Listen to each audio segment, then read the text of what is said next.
भगवते वासुदेवाय। ॐ नमो भगवते वासुदेवाय। नारायणं नमस्कृत्य नरं चैव नरोत्तमं देवीं सरस्वतीं व्यासं ततो जयमुदीरयेत्। नष्टप्रायेषु भद्रेषु नित्यं बाहवद सेवया भगवती उत्तमश्लोके भक्तिर्भवती नैष्टिकी। निगमकल्पतरोर्गलितं फलं सुखमुखातमृत द्रवसंयुतं पिबत बाहवतं रसमालयं पुरतो रसिका भुवि भावुकाः। ओमज्ञानतिमिरान्धस्य ज्ञानाञ्जनशलाकया चक्षुरुन्मीलितं येन तस्मै श्रीगुरवे नमः। श्रीचैतन्यमनोभीष्टं स्थापितं येन भूतले स्वयं रूपः कदा मह्यं ददाति स्वपदान्तिकम्। वन्देऽहं श्रीगुरो श्रीयुतपदकमलं श्रीगुरून् वैष्णवांश्च। श्रीरूपं साग्रजातं सहगण रघुनाथान्वितं तं सजीवं साद्वैतं सावधूतं परिजनसहितं कृष्णचैतन्यदेवं श्रीराधा कृष्णपादान् सहगण ललिता श्रीविशाखान्वितांश्च। हे कृष्ण करुणा सिन्धो दीनबन्धो जगत्पते गोपेश गोपिका कान्त राधा कान्त नमोऽस्तुते। तप्त काञ्चन गौराङ्गी राधे वृन्दावनेश्वरी शभानुसुते देवी प्रणमामि हरिप्रिये। वाञ्छाकल्पतरुभ्यश्च कृपा सिन्धुभ्यैव च पतितानां पावनेभ्यो वैष्णवेभ्यो नमो नमः। नमो ॐ विष्णुपादाय कृष्णप्रेष्ठाय भूतले श्रीमते भक्तिवेदान्त स्वामिनिति नामिने। नमस्ते सारस्वते देवे गौरवाणी प्रचारिणे निर्विशेष शून्यवादी पाश्चात्य देशतारिणे। जय श्री कृष्ण चैतन्य प्रभु नित्यानंद श्री अद्वैत गदाधर शिवासादि गौर भक्त वृंद। हरे कृष्णा कृष्ण कृष्णा हरे हरे हरे राम राम राम हरे हरे। मूकं करोति वाचालं पङ्गं लङ्कयिते गिरिं यत्कृपातमहं वन्दे श्रीगुरुं दीनधारिणं परमानन्दं माधवं श्रीचैतन्यम् ईश्वरम्। हरिः ओं तत्सत्। कथाञ्चन स्मृते यस्मिन् दुष्करं सुकरं भवेत् ईश्वरेति प्रीतमिषया श्रीचैतन्यं नमामिथम्। हरे कृष्णा। श्रीमद् भागवतम् இரண்டாவது ஸ்கந்தம் 10வது அத்தியாயம் பதம் 33 படிக்கணும். விராட் புருஷன் விராட் ரூபத்தினுடைய ஒவ்வொரு அங்கங்களும் தோன்றிய பொழுது எப்படி எல்லா உறுப்புகளும் உற்பத்தியானது அப்படிங்கிறத பத்தி நம்ம பார்த்துக்கிட்டே வரோம். எதுல ஆரம்பிச்சோம்? நம்ம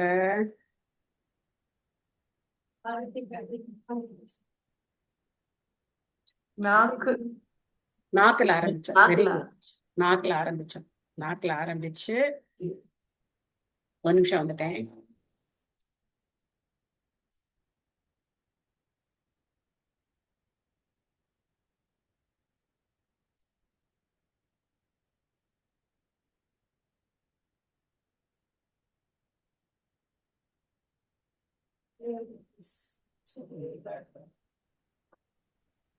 மாதாஜி பேஜ் நம்பர் சொல்லுங்க மாதாஜி.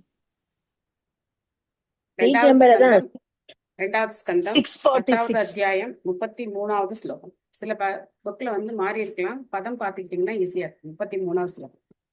33 மாதாஜி. 32 இல்லையா மாதாஜி?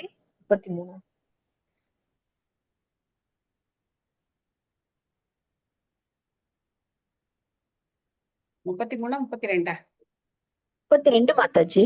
33ல இருந்து ஆரம்பிக்கும். 33 தான் நம்ம படிக்கணும்.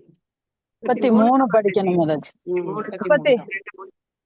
32 முடிச்சிட்டோம். சோ இப்படி ஒவ்வொரு உறுப்புகளா நம்ம பார்த்துக்கிட்டே வந்தோம். இன்னைக்கு 33வது ஸ்லோகம். ஏதத் பகவதோ ரூபம் ஸ்தூலம் தே வியாஹ்ருதம் மயா மஹி ஆதிபிஷ் சவரணைர் அஷ்டபீர் பகிராவிருத்தம். மொழிபெயர்ப்பு பொருளுரை வழங்கியவர் தேவதராச பக்திவேதாந்த சுவாமி ஸ்ரீல பிரபுபாத் கி ஜெய். மொழிபெயர்ப்பு. என்னால் உமக்கு விவரிக்கப்பட்டது போல் கிரகங்களைப் போல் ஸ்தூல உருவங்களை கொண்ட இவை அனைத்தினாலும் முழுமுதற் கடவுளின் புற உருவம் மறைக்கப்பட்டுள்ளது. இந்த விராட் ரூபம் அப்படிங்கிறது ஒரு கற்பனையான உருவம்னு சொல்லலாம். ஞானிகளுக்கு அதாவது யோகிகள் தியானம் பண்றதுக்கான உருவம் அப்படின்னு சொல்லலாம். ஆனாலும் இந்த விராட் ரூபம் அப்படிங்கிறத பகவான் அர்ஜுனனுக்கும் காட்டுறார். விஸ்வரூபம், விராட் ரூபம் இதெல்லாம் ஒண்ணுதான். ஆனா இது வந்து ஸ்தூலமானது அப்படிங்கறத புரிஞ்சுக்கணும். இது ஆன்மீகமானது கிடையாது. ஒரு லாஸ்ட் வீக் யார் படிக்காதவங்க இருக்கீங்க? யாராவது விட்டு போயிருக்கு? ஓகே, சுபமலர் மதிச்சு படிங்க. ஹரே கிருஷ்ணா மாதாஜி. ஹரே கிருஷ்ணா. மொழிபெயர்ப்பு. என்னால் உமக்கு விவரிக்கப்பட்டது போல் கிரகங்களைப் போல் ஸ்தூல உருவங்களை கொண்ட இவை அனைத்தினாலும் முழுமுதற் கடவுளின் புற உருவம் மறைக்கப்பட்டுள்ளது. பொருளுரை. பகவத்கீதையில் 7.4 விவரிக்கப்பட்டுள்ளதை போல் முழுமுதற் கடவுளின் பிரிக்கப்பட்ட ஜடசக்தியானது 8 வகையான ஜட திரைகளால் மூடப்பட்டுள்ளது. நிலம், நீர், நெருப்பு, காற்று, ஆகாயம், மனம், புத்தி மற்றும் பொய் அகங்காரம் இவை அனைத்தும் முழுமுதற் கடவுளிடமிருந்து அவரது பகிரங்க சக்தியாக வெளிவந்தவையாகும். இத்திரைகள் சூரியனை மேகங்கள் மறைப்பதற்கு ஒப்பானவையாகும்.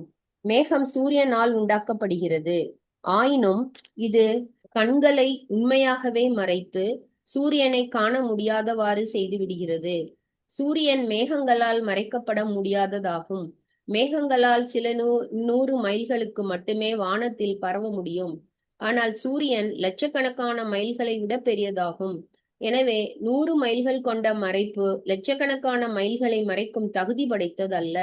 ஆகவே பரமபுருஷ பகவானின் அநேக சக்திகளில் ஒன்றினால் பகவானை நிச்சயமாக மறைத்துவிட முடியாது. ஆனால் ஜட இயற்கையை அடக்கியாள விரும்பும் பந்தப்பட்ட ஆத்மாக்களின் கண்களை மறைப்பதற்காகவே இம்மறைப்புகள் பகவானால் படைக்கப்பட்டுள்ளன. பந்தப்பட்ட ஆத்மாக்கள் உண்மையாகவே இம்மாயத் திரைகளால் மறைக்கப்பட்டு விடுகின்றனர். அவர்களின் கண்களுக்கு புலப்படாமல் இருக்கும் உரிமை பகவானுக்கு உண்டு.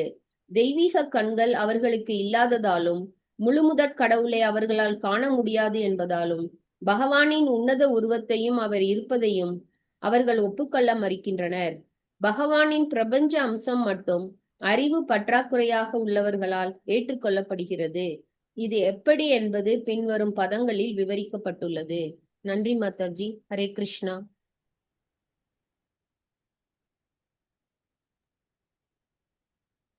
மாதாஜி.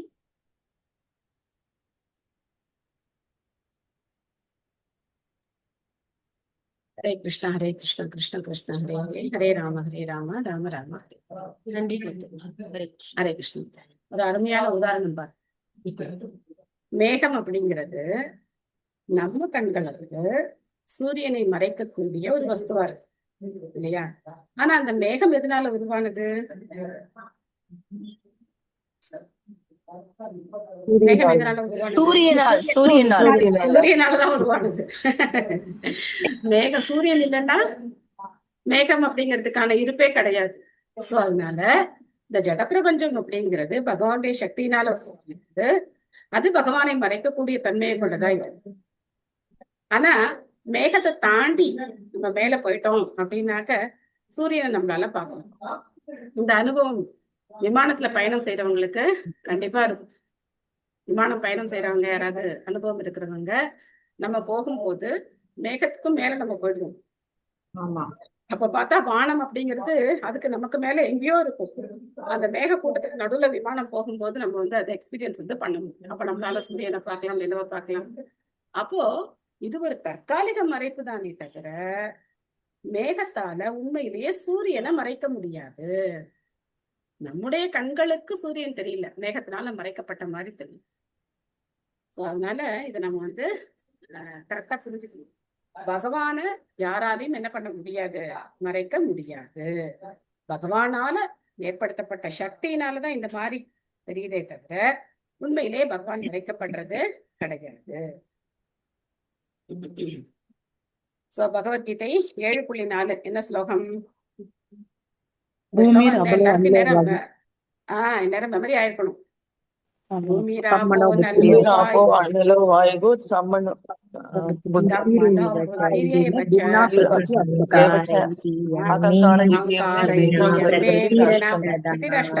எட்டு விஷயங்களால இந்த 8 விஷயங்கள் பகவானுடைய பிரிந்த சக்தி. இந்த 8 விஷயங்களால ஆனதான் நம்மளுடைய உடலும் கூட. ஸ்தூல சூட்சுமங்கள் இந்த 8 விஷயங்களால ஆனது. உள்ளுக்குள்ள ஆத்மாவாகிய நாம இருப்போம். அத்தக பரம் சூக்ஷ்மதமம் அவ்யக்தம் நிர்விசேஷனம் அநாதி மத்திய நிதனம் நித்தியம் வான்மனசப்பரம். ஆகவே இதற்கும் ஸ்தூல தோற்றம் அப்பால் ஒரு உன்னதமான தோற்றம் உள்ளது. அது மென்மையிலும் மென்மையான உருவம் கொண்டதாகும். அதற்கு ஆரம்பமோ மத்திய நிலையோ அல்லது முடிவோ கிடையாது. ஆகவே அது நமது விளக்கத்திற்கும் மனக்கற்பனைக்கும் அப்பாற்பட்டதும் பௌதிக எண்ணத்திலிருந்து முற்றிலும் வேறானதும் ஆகும். சோ இதுல நம்ம என்ன புரிஞ்சுக்கணும் அப்படின்னா, பகவானுக்கு ஸ்தூல உடல் கிடையாது. பகவானுக்கு ஸ்தூல உடல் கிடையாது. அவருடைய உடல் அப்படிங்கிறது சச்சிதானந்த விக்கிரகம். இந்த விராட் ரூபமும் ஆரம்ப நிலை பக்தனுக்காக அவங்க பகவானை புரிஞ்சுக்கிறதுக்கான உதவி செய்யறதுக்காகத்தான் இந்த விராட் ரூபம் சொல்லப்பட்டிருக்கே தவிர பகவானுடைய உடல் ஸ்தூலமானது கிடையாது, சூட்சமமானதும் கிடையாது. பகவானுடைய உடல் சச்சிதானந்த விக்கிரக. இதை நல்லா ஞாபகம் வச்சுக்கணும். ஏன்னா இதை படிக்கும் போது நம்ம குழம்பிடக்கூடாது. பகவானுடைய இந்த புறசக்தியை படிக்கும் போது இதுதான் பகவானுடைய ரூபம் அப்படின்னு நம்ம நினைச்சிடக்கூடாது. சோ அரூபாதிகள் அப்படித்தான் நினைக்கிறாங்க. அதனாலதான் அவங்க பிரம்மம் உயர்த்தது அப்படின்னு சொல்லிட்டே இருக்காங்க. அதுக்குதான் நம்ம ஜென்ம கர்ம சமய திவ்யம் சொல்லுவாங்க பகவத்கீதையில. ஜென்ம கர்ம சமய திவ்யம். Very good. வாசுகி மாதாஜி படிக்கிறீங்களா? ஹரே கிருஷ்ணா மாதாஜி. ஹரே கிருஷ்ணா. ஆகவே இதற்கு அங்க இருந்து படிக்கணுமா மாதாஜி? பொருளுரை படிக்கும். பகவான் மொழிபெயர்த்து படிச்சுட்டேன்னா பொருளுரை படிக்கும்.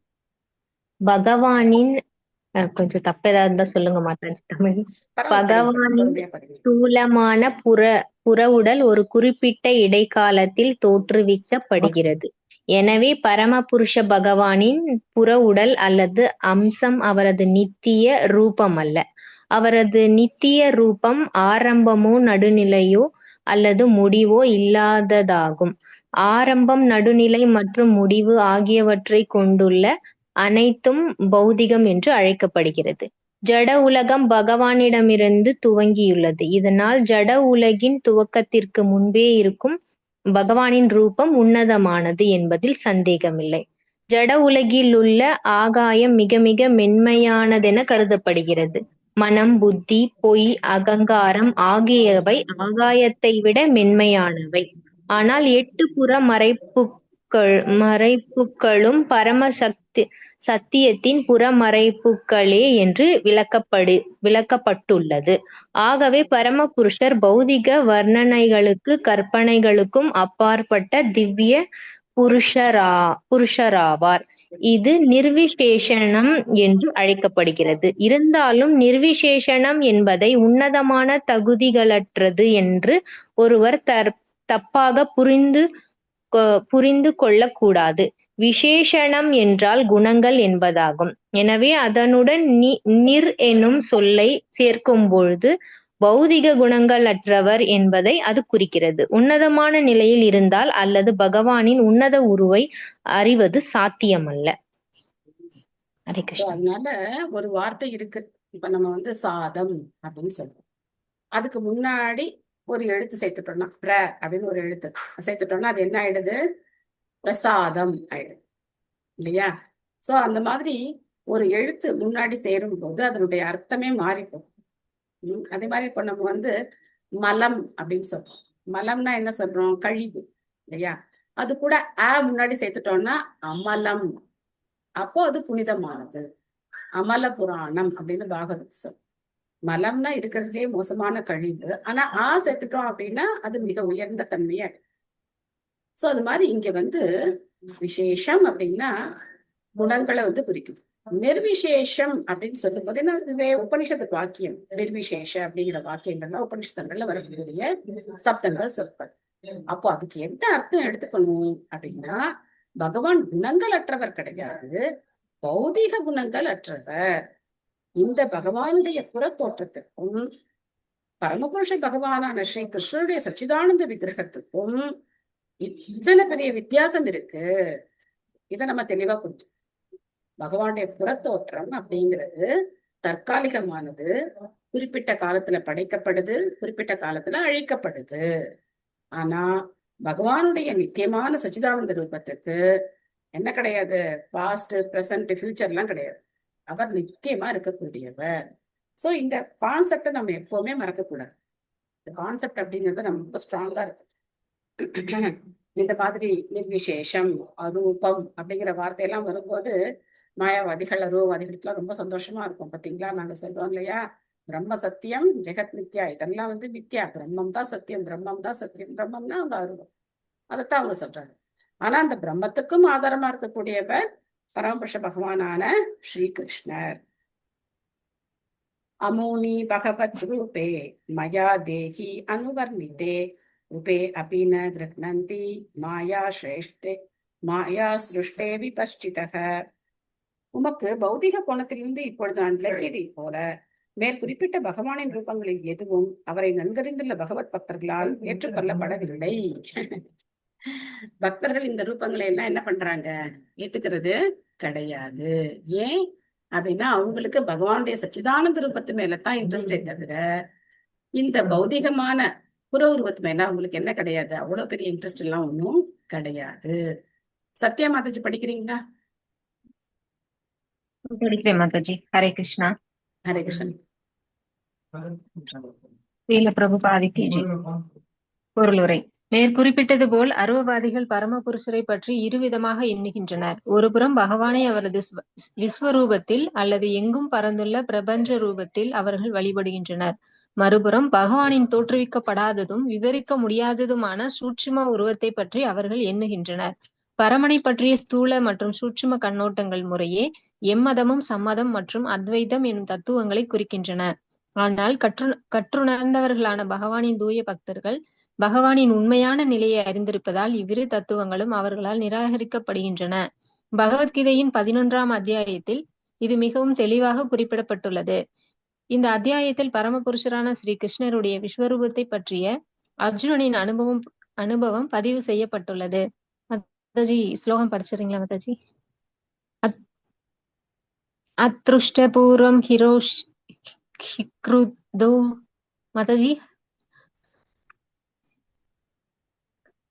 ஹிக்ருதோஸ்மின் திருஷ்டவா பயோனஷ பிரவத்யதீதம் மனோமே தத் ஏவமே தர்ஷய தேவ ரூபம் பிரசீத தேவேஷ ஜெகன் நிவாஷ. பகவத்கீதை 11.45. அர்ஜுனன் பகவானின் பிரபஞ்ச உருவத்தை விஸ்வரூபம் இதற்கு முன் கண்டதே இல்லை. ஆனால் இந்த ரூபத்தை அவன் கண்ட பொழுது அவரது ஆவல்கள் திருப்தி அடைந்தன.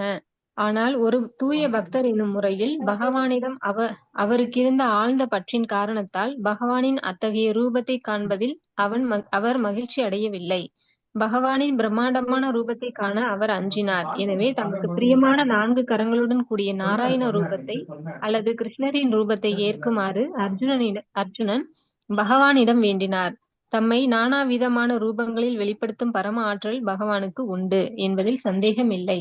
ஆனால் திரிபாத் விபூதி என்று அழைக்கப்படும் பகவானின் ராஜ்யத்தில் அல்லது வசிப்பிடத்தில் நித்தியமாக காட்சியளிக்கும் அவரது ரூபங்களில் மட்டுமே பகவானின் தூய பக்தர்கள் ஆர்வம் கொண்டுள்ளனர். திரிபாத் விபூதியில் உள்ள பகவான் 2 வகையான ரூபங்களில் தம்மை வெளிப்படுத்துகின்றார். ஒன்று 4 கரங்கள் கொண்ட ரூபம், மற்றது 2 கரங்கள் கொண்ட ரூபம். ஜட தோற்றத்தில் வெளிப்படுத்தப்பட்டுள்ள விஸ்வரூபத்திற்கு எண்ணற்ற கரங்களும் எல்லையற்ற பரப்பளவும் உள்ளன. அதிலுள்ள அனைத்தும் எல்லையற்றவை ஆகும். பகவானின் தூய பக்தர்கள் அவரை நாராயணர் அல்லது கிருஷ்ணன் எனும் அவரது வைகுண்ட ரூபங்களில் வழிபடுகின்றனர். சில சமயங்களில் ஸ்ரீராமர், ஸ்ரீ கிருஷ்ணர் மற்றும் ஸ்ரீ நரசிம்மரை போன்ற பகவானின் அதே வைகுண்ட ரூபங்கள் ஜட உலகிலும் இருக்கின்றனர். இதனால் தூய பக்தர்கள் இவர்களையும் கூட வழிபடுகின்றனர். வழக்கமாக ஜட உலகில் காட்டப்படும் அம்சங்களுக்கு வைகுண்ட லோகங்களில் இருப்பு கிடையாது. எனவே அவற்றை தூய பக்தர்கள் ஏற்றுக்கொள்வதில்லை. முதல் துவக்கத்திலிருந்து தூய பக்தர்கள் வழிபட்டு வருவது வைகுண்ட லோகங்களில் உள்ள பகவானின் திவ்ய ரூபங்களாகும். பக்தர்கள் அற்றவர்களான அருவவாதிகள் பகவானின் பௌதிக ரூபங்களை கற்பனை செய்கின்றனர். இதனால் இறுதியாக அவர்கள் பகவானின் அருவமான பிரம்மஜோதியில் கலக்கின்றனர். ஆனால் பகவானின் தூய பக்தர்கள் ஆரம்பத்திலும் பூரணமான முக்தி நிலையிலும் நித்தியமான பகவானை வழிபடுபவர்களாகவே இருக்கின்றனர். தூய பக்தர்களின் வழிபாடு ஒருபொழுதும் நின்று விடுவதே இல்லை. ஆனால் அருவவாதிகளின் வழிபாடு அவனுடைய முக்திக்கு பின் அல்லது பிரம்மஜோதி எனப்படும் பகவானின் அருவமான ரூபத்தில் அவள் கலந்து விடும் பொழுது நின்று விடுகிறது. ஆகவே தூய பக்தர்கள் இங்கு விபஸ்சித என்று விவரிக்கப்படுகின்றனர். அதாவது பகவானை பற்றிய அறிவியல் பூரண அறிவு படைத்தவர்கள் என்பது இதன் பொருளாகும். Hare Krishna. Thank you Mataji. Hare Krishna. Thank you Mataji. So இன்னைக்கு அக்ஷய திருத்தியை. அக்ஷய திருத்தியை அப்படிங்கிற நாள் மிக சிறப்பான நாள். பகவானுடைய பல பல பண்டிகைகள், விழாக்கள் தொடங்கக்கூடிய நாள். இன்னையிலேருந்து 21 நாள் சந்தன் யாத்திரா. பல கோவில்கள்ல சந்தன் யாத்திரா நடக்கும். இன்னைக்கு மாயாப்பூர் தர்ஷனம் எத்தனை பேர் பார்த்தீங்கன்னு தெரியல. பகவானுக்கு முழுக்க சந்தனம். இன்னைக்கு மாதவ் அவருக்கு ஃபுல்லா 3 நாள் அவருக்கு முழு சந்தன காப்பு நடக்கும். அந்த சந்தன காப்பு அவங்க போட்டிருக்கிற அழகே பார்த்தோம் அப்படின்னாக்க சந்தன காப்புன்னே சொல்ல முடியாது.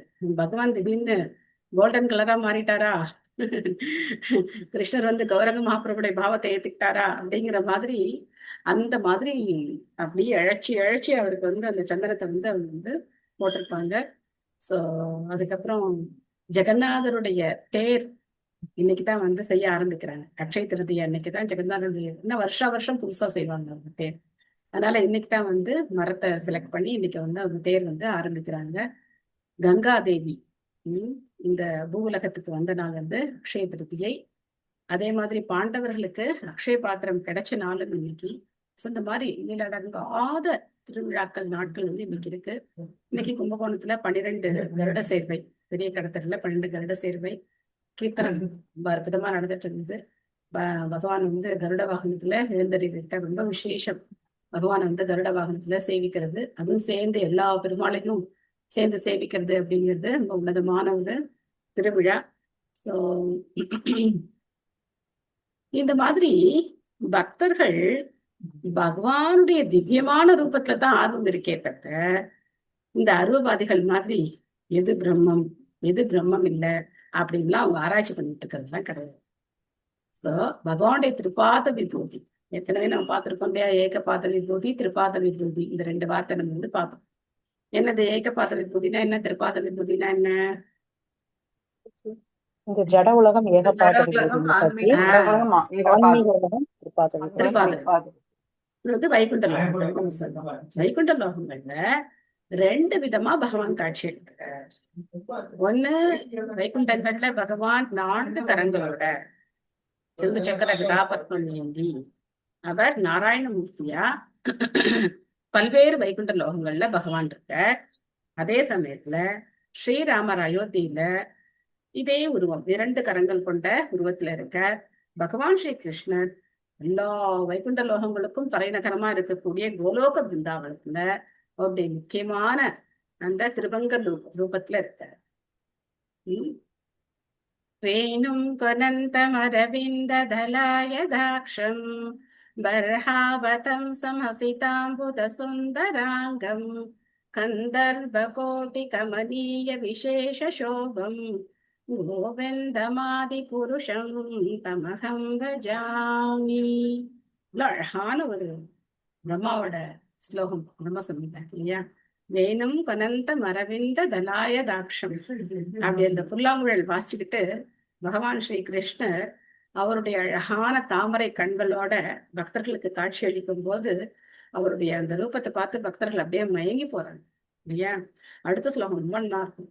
ஆலோல சந்திர கலசத் வனமால்ய வம்சி ரத்னாங்கதம் பிரணய கேலி கலா விலாசம் ஷியாமம் திரிபங்க லலிதம் நியத பிரகாசம் கோவிந்தமாதி புருஷம் தமகம் பஜாமி. ஆலோல சந்திரகல். ஆலோலன்னா என்ன தெரியுமா? பகவான் ஊஞ்சல் ஆடுறார். எதுல உட்காந்துருக்கார்? ஊஞ்சல் ஆடுறார். ஆலோல சந்திரக லசத், அவருடைய அந்த லசத் குண்டலங்கள், அப்படியே அந்த ஒளி வீசக்கூடிய அந்த குண்டலங்கள், அப்படியே அவர் கன்னத்துல எல்லாம் பல அந்த குண்டலம் ஒளி வீசுதான். இந்த குண்டலத்தினுடைய ஒளி அவருடைய கன்னத்துல பட்டு அப்படியே பல இருக்கும். ஷியாமம் திரிபங்க லலிதம். திரிபங்க அப்படின்னா 3 வளைவுகளை கொண்ட. நேரம் நிற்க மாட்டார் கிருஷ்ணர். ராமர் பாத்தீங்கன்னா அப்படி ஸ்ட்ரைட்டா இருப்பார், மரியாதா புருஷோத்தம்.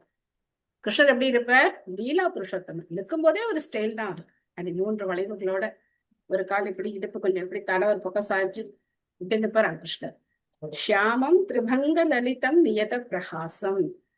சோ ஒரு பக்தர் சொன்ன அந்த திரிபங்க ரூபம் இருக்கே, நம்ம இதயத்துக்குள்ள எப்படியாவது நம்ம இதயம் என்ன மாதிரி ஆகி அதுக்குள்ள பகவான் போயிட்டார் அப்படின்னா திரும்ப வெளியில வர முடியாது.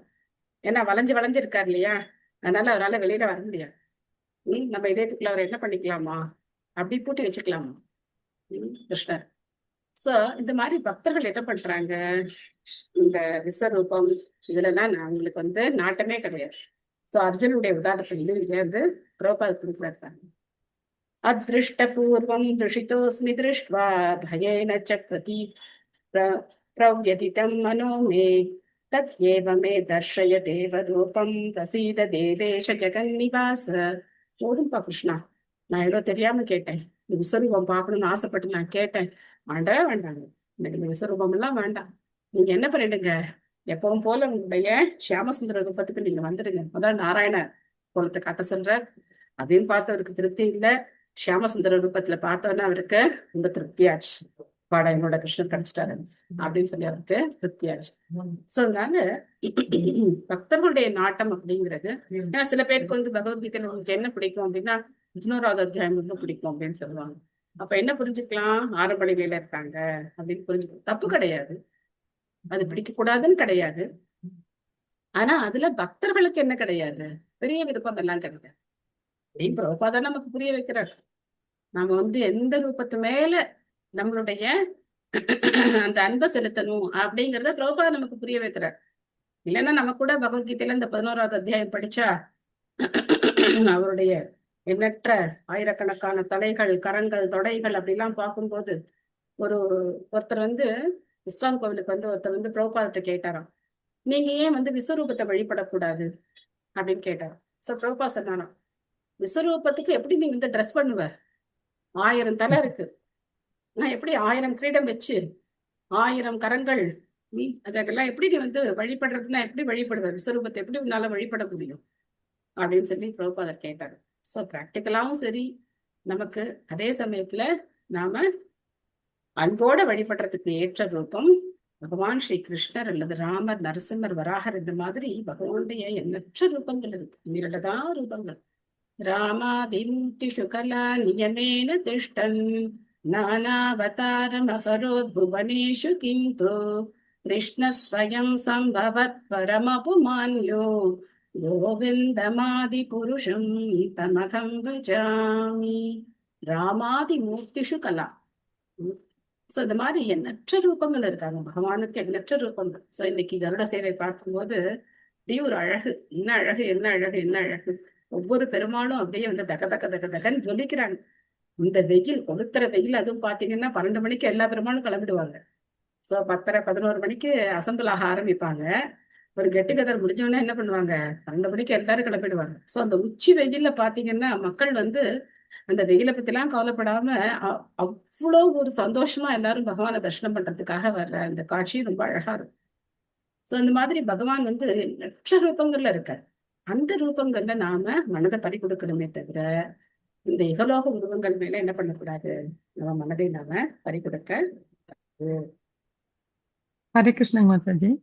மாதாஜி, இங்க வழக்கமான ஜட உலகில் காட்டப்படும் அம்சங்களுக்கு வைகுண்ட லோகங்களில் இருப்பு கிடையாது அப்படின்னா என்ன மாதாஜி? ஜட உலகில் 651ல அதாவது என்ன அர்த்தம் அப்படின்னாக்க, இந்த பௌதிக உலகத்துல இந்த விராட் ரூபம், பகவான் காட்டுற விராட் ரூபம் வைகுண்ட லோகத்துல கிடையாது அப்படின்னா. ஓகேவா? முக்கியமான ஒரு விஷயம் இந்த பொருளுரையில என்ன அப்படின்னா, தூய பக்தர்களுடைய வழிபாடு ஒருபோதும் நின்று விடுவது இல்லை. இது நல்ல ஞாபகம் வச்சுக்கோங்க. ஏன்னு வச்சுக்கோங்களேன், இப்போ நம்ம ஸ்கூல்ல சேர்ந்துக்கிறோம், படிக்கிறோம். +2 முடிஞ்சோடனே ஸ்கூல் படிப்பு என்ன ஆயிடும், முடிஞ்சு போயிடும். அப்புறம் காலேஜ் சேருவோம், காலேஜ் சேர்ந்தோடனே காலேஜ் படிப்பு முடிஞ்சு போயிடும். வேலைக்கு போவோம், அப்ப யாராவது படிப்போமா, படிக்க மாட்டோம். ஆனா இந்த காலத்துல மேல மேல படிக்கிறாங்கன்னு வச்சுக்கோங்களேன். சோ இதெல்லாம் இந்த ஜட உலகத்துல எல்லா காரியங்களும் ஒரு ஸ்டேஜ்ல முடியக்கூடிய காரியங்கள். ஆனா பக்திங்கிறது முக்திக்கும் பின்னாடியும் தொடரும். முக்திக்கு அப்புறம் தொடரக்கூடியது என்னது? பக்தி மட்டும்தான். ஆனா அருவவாதிகள் நினைக்கிற மாதிரி பிரம்மத்தோட போய் கலக்கணும்னு ஆசைப்பட்டாலோ, பகவானோட போய் ஒன்னாயிடணும்னு ஆசைப்பட்டாலோ அங்க என்ன கிடையாது? பக்தி கிடையாது. சோ அதனாலதான் வைகுண்ட லோகத்துல பகவானுக்கு நிச்சயமா சேவை பண்றதுக்காக யார் இருக்காங்க? பக்தர்கள். அங்க இந்த திரிபாத விபூதியில நிறைய பக்தர்கள் இருக்காங்க. இந்த ஏகபாத விபூதியிலே இவ்வளவு ஆத்மாக்கள் இருக்கும்போது அங்க இன்னும் எத்தனை பேர் இருப்பாங்க இல்லையா? சோ அதனால பக்தி அப்படிங்கிறது முக்திக்கு பின்னும் தொடரக்கூடியது. பகவானுடைய சேவை அப்படிங்கிறதுல நமக்கு என்ன இருக்கணும்? அந்த தத்திர லௌல்யம், பேராசை இருக்கணும். பகவானுக்கு நான் எப்படியாவது சேவை பண்ணணும் அப்படிங்கிற அந்த பேராசை நமக்குள்ள இருந்துகிட்டே இருக்கணும். எந்த விதத்துல நான் எப்படி சேவை பண்ண முடியும், எனக்கு என்ன சுச்சுவேஷன் பகவான் கொடுக்குறாரோ அந்த சூழ்நிலையில நான் எப்படி பகவானுக்கு சேவை பண்ண முடியும் அப்படி நம்ம அந்த எண்ணத்திலேயே இருக்கணும். எனக்கு இந்த மாதிரி இருந்தாதான் சேவை பண்ணுவேன், நான் மாயப்பூர்ல இருந்தாதான் சேவை பண்ணுவேன், எனக்கு மாயப்பூர்ல நீங்க கொண்டு வச்சுட்டாரே நான் இங்க சேவை பண்ண மாட்டேன், இதெல்லாம் கிடையாது. நம்ம எங்க இருப்போமோ, ஏன்னா ஒவ்வொரு சுச்சுவேஷனும் பகவானால நமக்கு உண்டாக்கி கொடுக்கப்படுகிற சூழ்நிலைகள். அதை எதிர்த்தெல்லாம் போராட முடியாது. நமக்கு பகவான் கொடுக்குற சுச்சுவேஷன் அக்செப்ட் பண்ணிட்டு நம்ம என்ன பண்ணணும்? அதுல நம்ம பகவானுக்கு சேவை பண்ணணும். சோ என்னென்னவோ நடக்கும், எல்லாம் நடந்துகிட்டே இருக்கும் நம்மளை சுத்தி. அதனால நம்ம அதை பத்தி எல்லாம் கவலைப்படாம நம்ம பகவானுக்கு சேவை பண்ணணும். சவாச்ச வாசகதையா பகவான் பிரம்ம ரூபத்ரு நாம ரூப கிரியா தத்தே சகர்மா கர்மக பரஹ. முழுமுதற் கடவுளாகிய அவர் தமது உன்னதமான நாமம், குணம், லீலைகள், பரிவாரம் மற்றும் உன்னதமான பல வகைப்பட்ட நிலை ஆகியவற்றின் கருப்பொருளாக இருப்பதால் தம்மை ஒரு உன்னதமான உருவில் அவர் தோற்றுவித்துக் கொள்கிறார். அத்தகைய செயல்கள் அனைத்திலும் அவர் பாதிப்படையாதவராக இருப்பினும் அவ்வாறு ஈடுபட்டிருப்பதை போன்று அவர் காணப்படுகிறார். சோ இதுவும் பாத்தீங்கன்னா நம்மளால புரிஞ்சுக்க முடியாத ஒரு விஷயம்.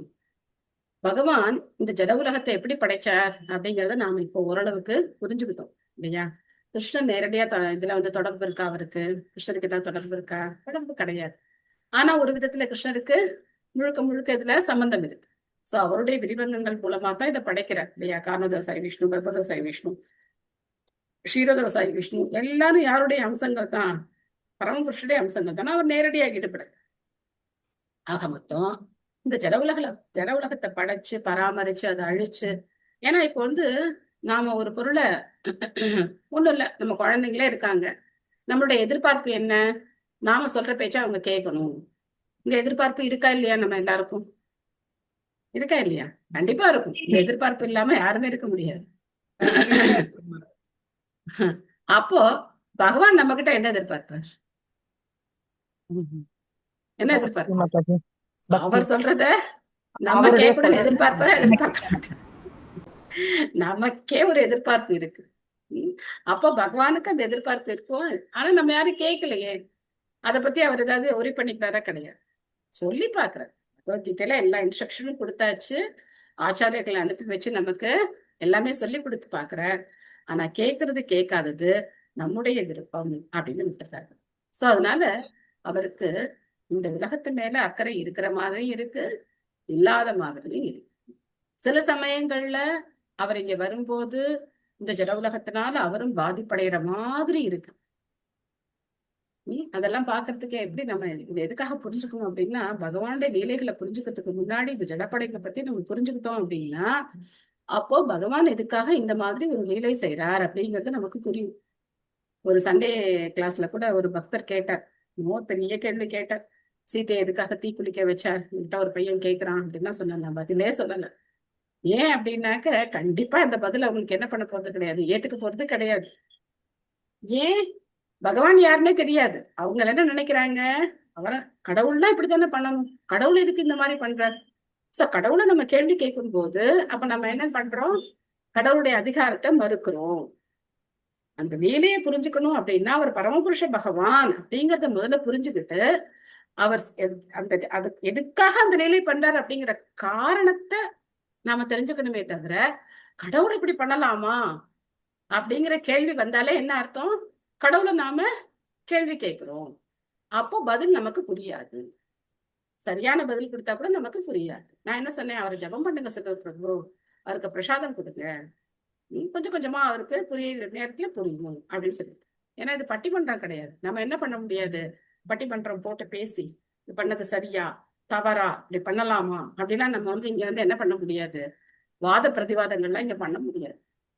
பகவானை பத்தி ஒருத்தர் புரிஞ்சுக்கணும் அப்படின்னா தத்வித்தி பிரணிபாதேன பரிப்ரஷ்னேன சேவையா உபதேசந்தி தே ஞானம் ஞானினஸ்தத்வதர்ஷினக. யார் தத்துவதர்ஷியா இருக்காரோ அந்த ஆன்மீக குரு கிட்ட போய் சரணடைஞ்சு அவர்கிட்ட சேவை செஞ்சு பணிவோட கேள்விகள் கேட்டு பகவானை பத்தி புரிஞ்சு.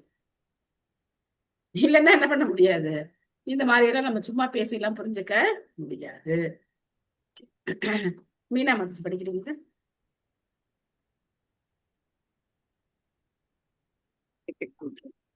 ஆச்சாரியர் ஸ்ரீ பிரபுபாதர் பூஜை. எப்பொழுதெல்லாம் ஜட சிருஷ்டிக்கு அவசியம் ஏற்படுகிறதோ அப்பொழுதெல்லாம் படைத்தல், காத்தல் மற்றும் அழித்தல் ஆகியவற்றுக்காக முழுமுதற் கடவுள் ஜட உலகில் உருவங்களை ஏற்கிறார். அவரது செயல்களை உள்ளவாறு அறிவதற்கு ஒருவர் போதுமான அறிவு படைத்தவராக இருக்க வேண்டும். ஜட இயற்கையால் படைக்கப்பட்ட உருவத்தை ஏற்பதன் வழியாக அவர் ஜட உலகிற்கு வருகிறார் என்று ஒருதலைபட்சமாக முடிவு செய்துவிடக்கூடாது. ஜட இயற்கையிலிருந்து ஏற்கப்படும் எந்த உருவத்திற்கும் ஜட உலகில் செய்யப்படும் அனைத்தின் மீதும் பற்றுள்ளது. ஒரு குறிப்பிட்ட கால அளவு கொண்ட பௌதிக செயல்களை அனுபவிப்பதற்கு ஒரு ஜட உடலை ஏற்கும் பந்தப்பட்ட ஆத்மா ஒருவன் பௌதிக சட்டங்களுக்கு கீழ்ப்பட்டவனாக இருக்கிறான். ஆனால் பகவானின் உருவங்களும் செயல்களும் பந்தப்பட்ட ஆத்மாவினுடையதை போல் காணப்பட்டாலும் அவை தெய்வீகமானவையும் பந்தப்பட்ட ஆத்மா அழிவதற்கு சாத்தியமற்றவையாகவும் ஆகும். இது இப்பதத்தில் தெளிவாக குறிப்பிடப்பட்டுள்ளது. பரமபுருஷ பகவான் எப்பொழுதும் இத்தகைய செயல்களால் பாதிக்கப்படுவதில்லை. பகவத்கீதையில் 4.14 பகவான் கூறுகிறார், நமாம் கர்மாணி நிபந்தி நமே கர்ம பலே ஸ்பிருஹா இதிமாம் யோ விஜனாதி கர்மபிர் நாச பத்யதே.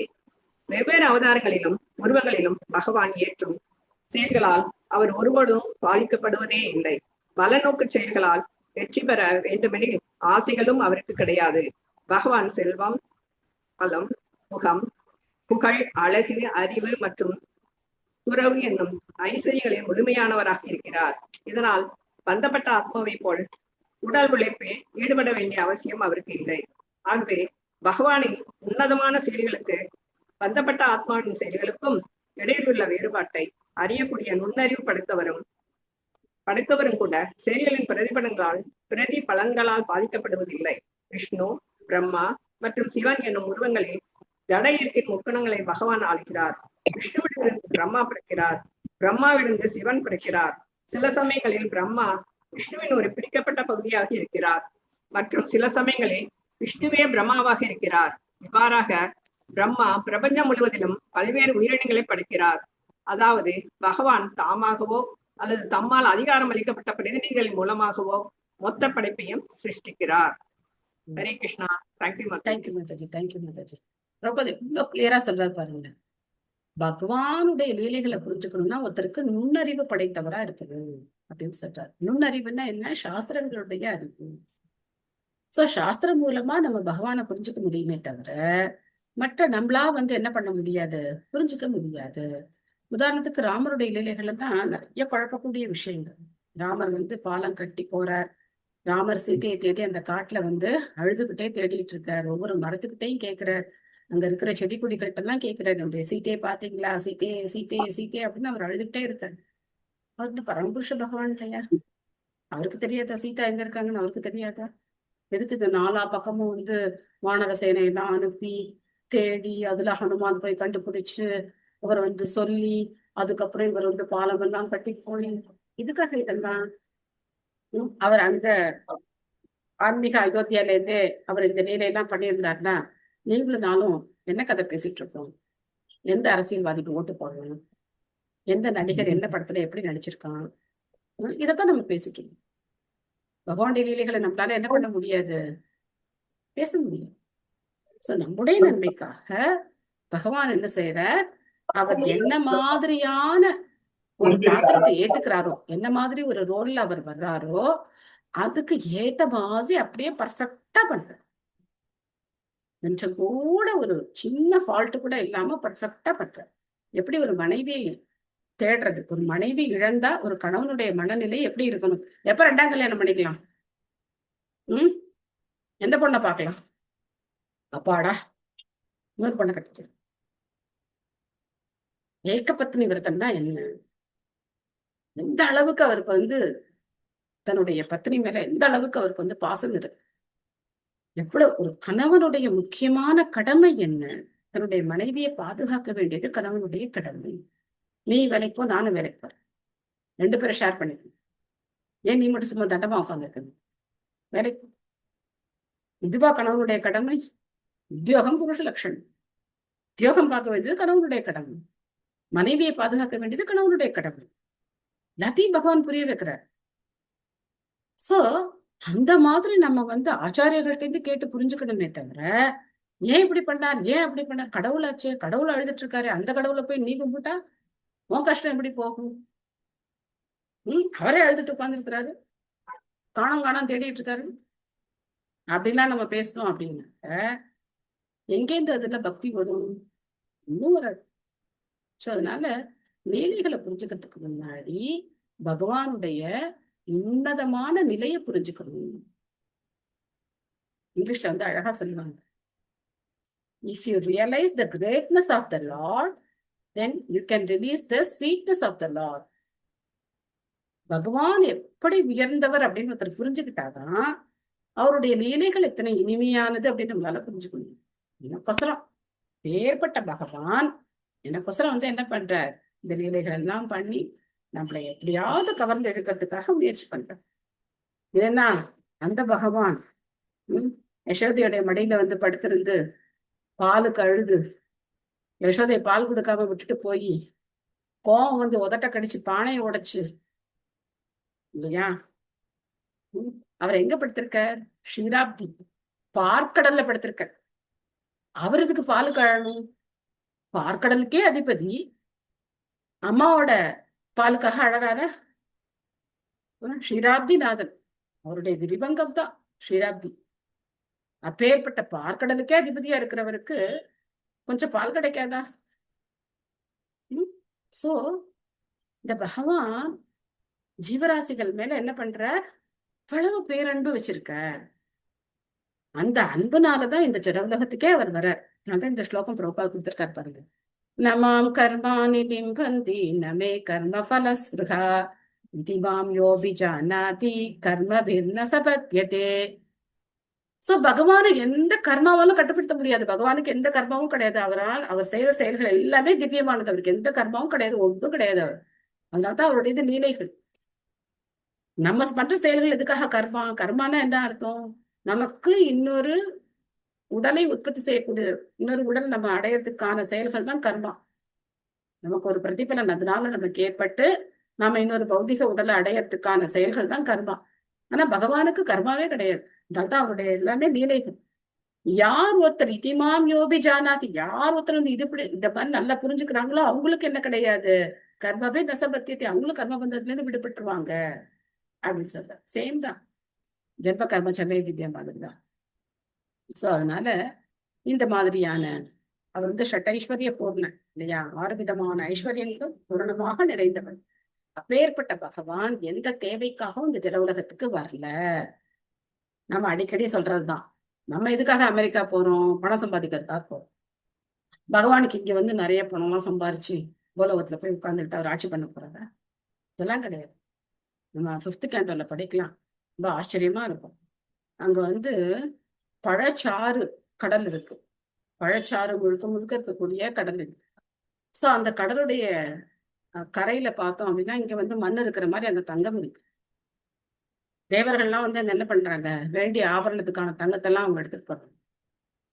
எங்கேயும் போய் எந்த ஜுவல்லரிலையும் போய் மாத சீட்டெல்லாம் கட்ட வேண்டாம். விலை ஏறுதே விலை இறங்குது எல்லாம் கவலைப்பட வேண்டாம். எல்லாமே எப்படி கிடைக்குது? ஃப்ரீயா கிடைக்குது. ஆனா நம்ம என்ன பண்ணிருக்கணும்? அந்த புண்ணிய கர்மங்களை செஞ்சிருக்கணும்.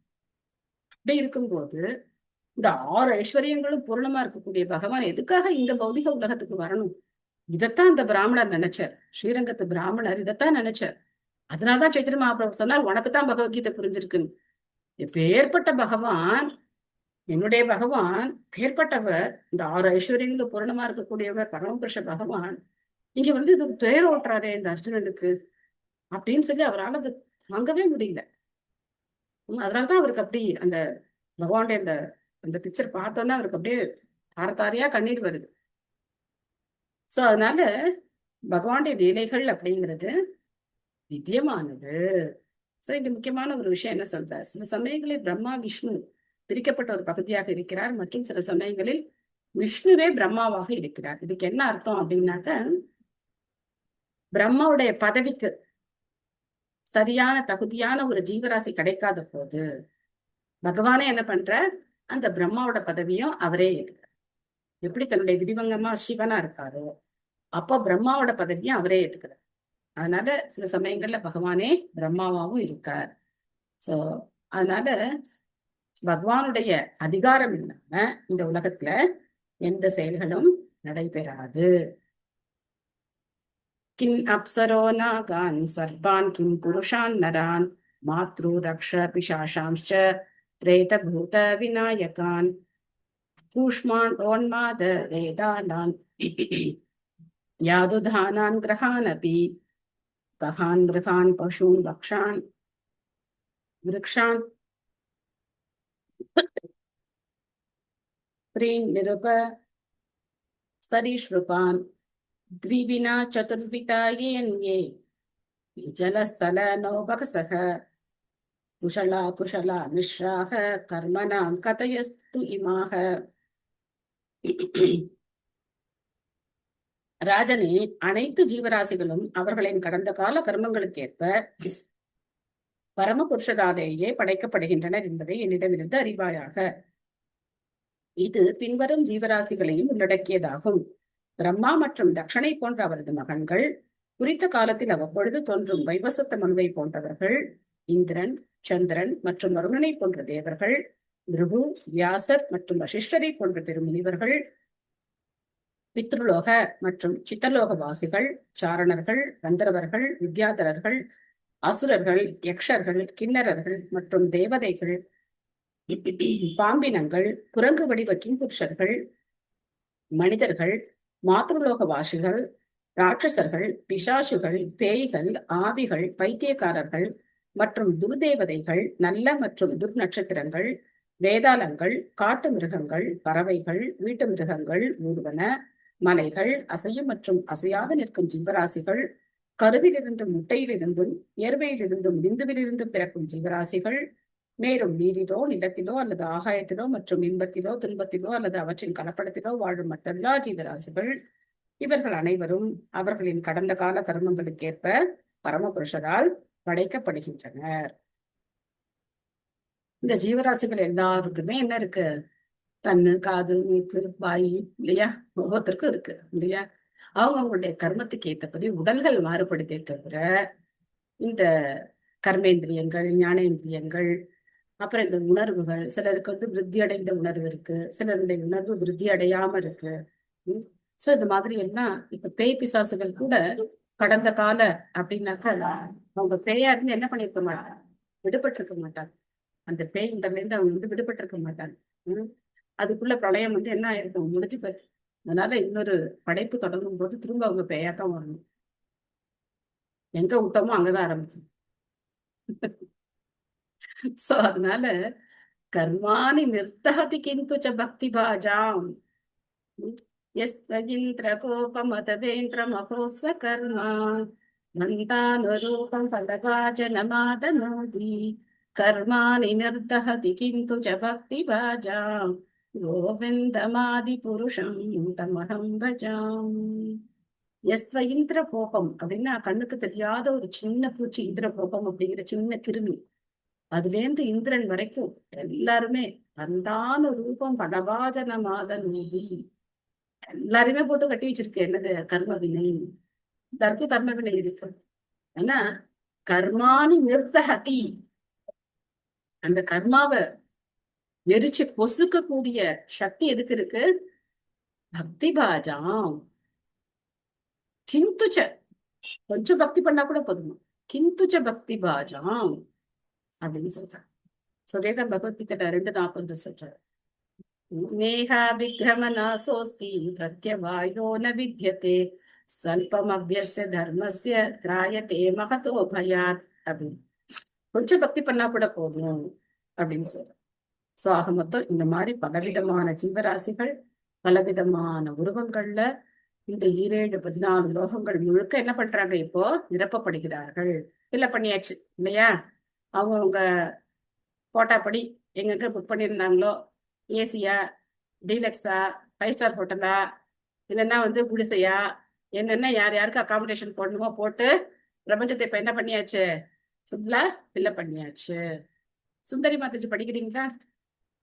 படிக்கிறேன் மாதாஜி. ஹரே கிருஷ்ணா மாதாஜி. ஹரே கிருஷ்ணா. பட்டியலின் பல வகையான ஜீவராசிகள் குறிப்பிடப்பட்டுள்ளன.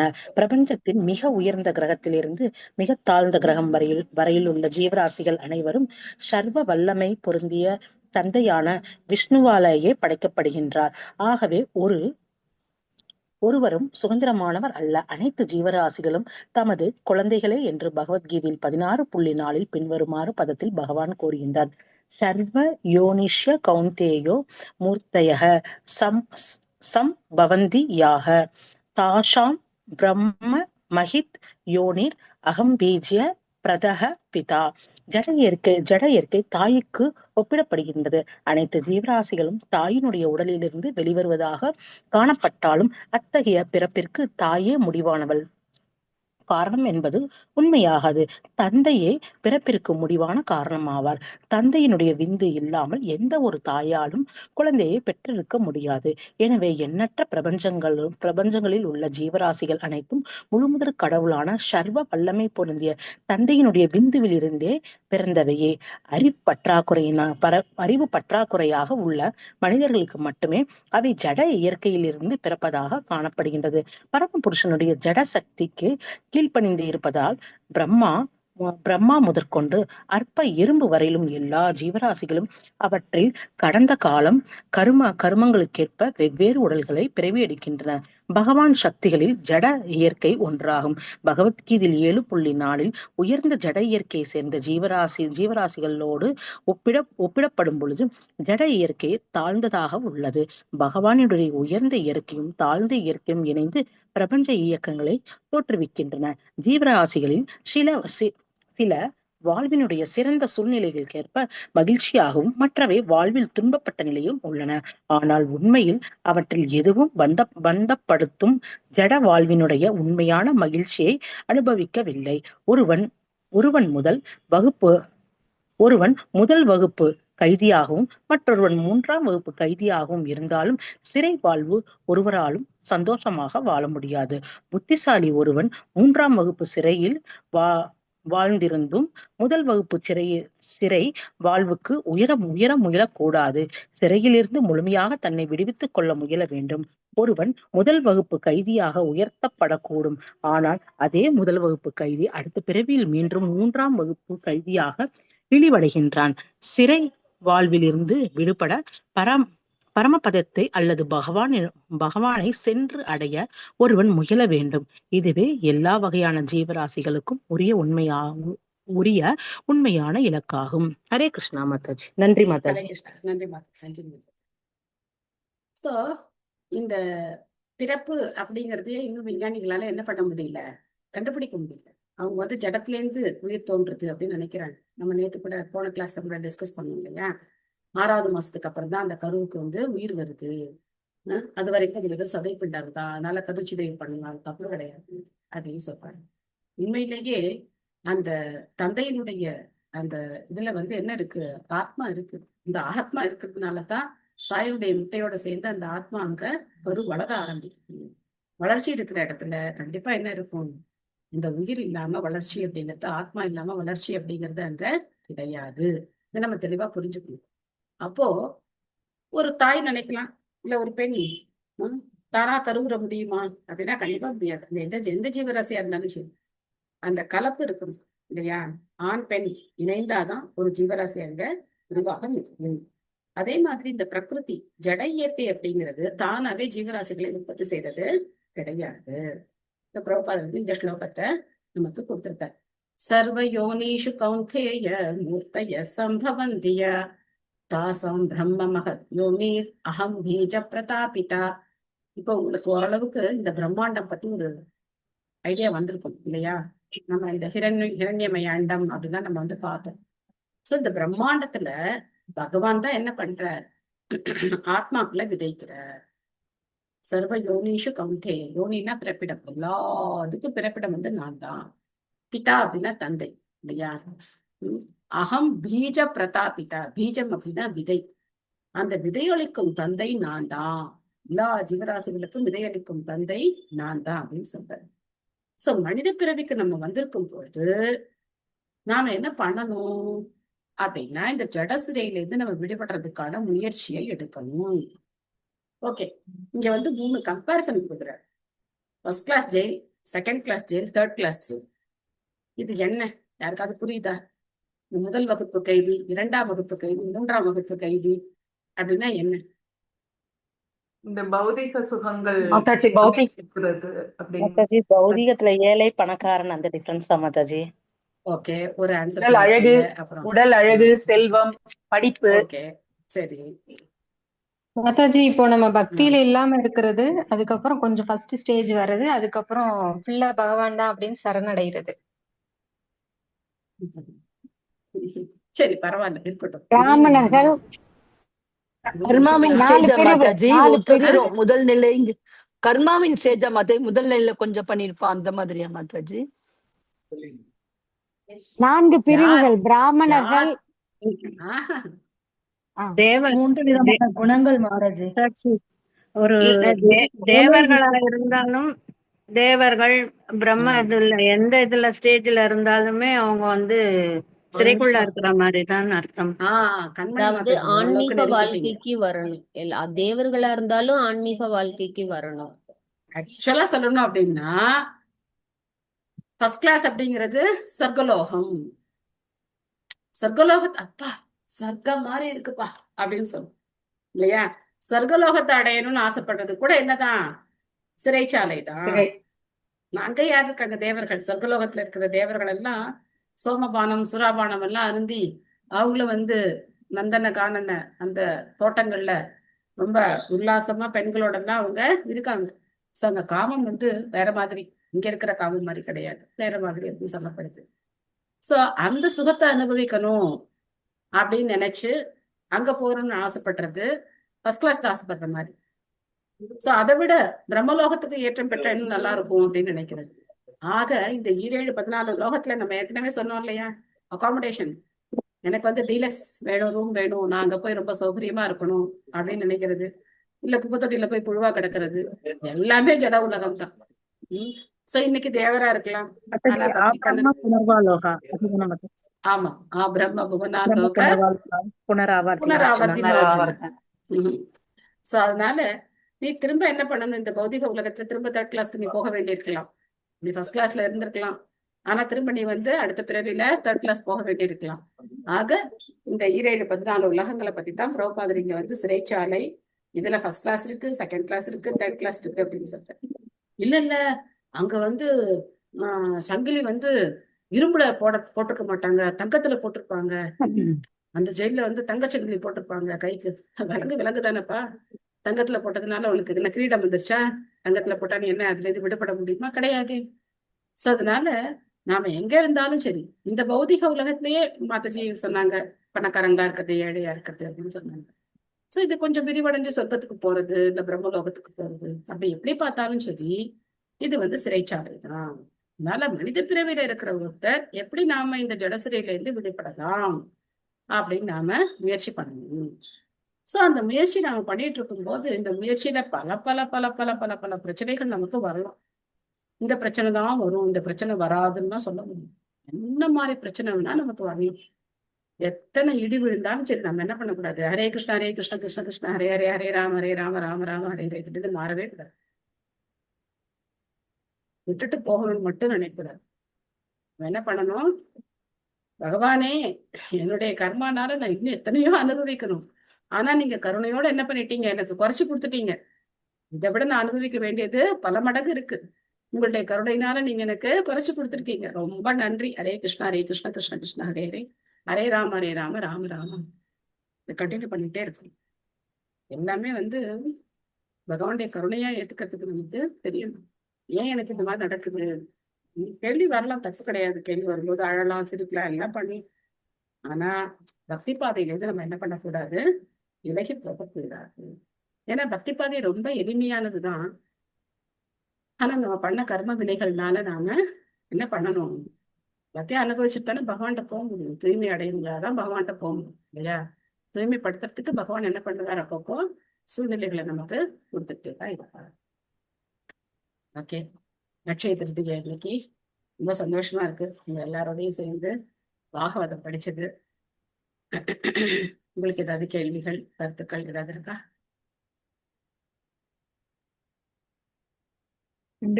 ஒரே கலர்ஃபுல் கிளாஸா இருந்தது. நிறைய பேர் அப்பப்போ அப்படியே அள்ளி வீசிட்டே இருந்தீங்க.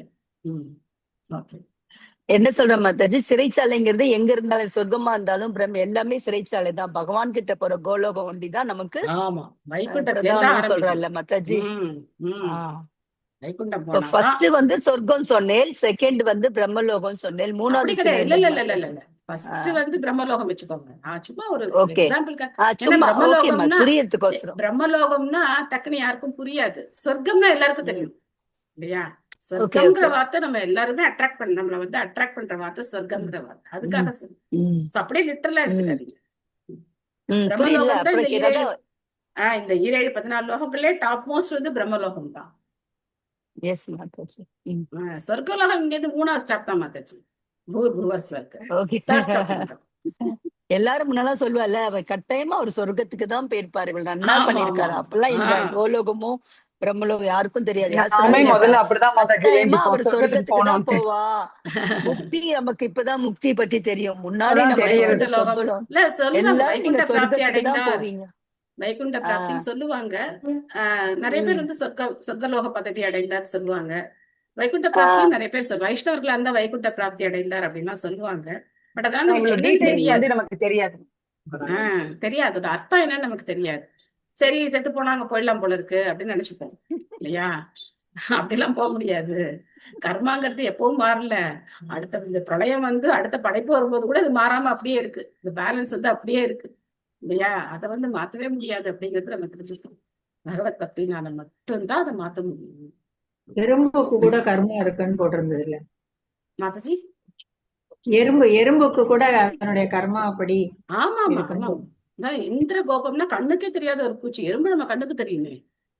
இந்திர கோபம் அப்படின்னு சொல்றாரு. இந்திர கோபம்னா இந்த வைரஸ் மாதிரி ஒரு சின்ன ஒரு கிருமி.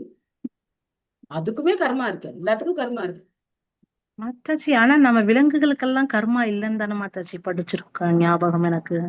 கர்மா இல்லைன்னா என்ன அர்த்தம்? கர்மா இல்லைன்னா என்ன அர்த்தம் அப்படின்னாக்கா அவங்க பண்ற செயல்கள்ல பாவம் கிடையாது. இப்போ கொசு உங்களை கடிச்சா பாவம் கிடையாது. கொசுவுக்கு பாவம் கிடையாது, நம்ம தான் பாவம். மனுஷ பிறவிக்கு ஒண்டிதான் அந்த கர்மா பலன். வாழ்க்கைலாம் கிடையாது. ஏன்னா அந்த வாழ்க்கையே என்னது? ஒரு பனிஷ்மெண்ட் வாழ்க்கை. வாழ்க்கையே தண்டனை பண்ணால்தான் அது எறும்பா பிறந்துருக்கு. ஆமா.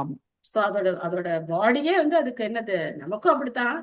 ஆனா நமக்கு இந்த கான்சியஸ், எலிவேட்டட் கான்சியஸ் இருக்கிறதுனால ஒரு சௌகரியம் பகவானை பத்தி தெரிஞ்சுக்கிறதுக்கு. அதை தெரிஞ்சுக்காம மிஸ் பண்றதா இங்க என்ன ஆகுது? கர்மா வரும். நாம தான் மிஸ்யூஸ் பண்றோம். வேற எந்த ஜீவராசியும் அதனுடைய உடலை மிஸ்யூஸ் பண்ணாது. அதுக்கு என்ன விதிச்சிருக்கோ அதை அது பண்ணிக்கிட்டே போகும்.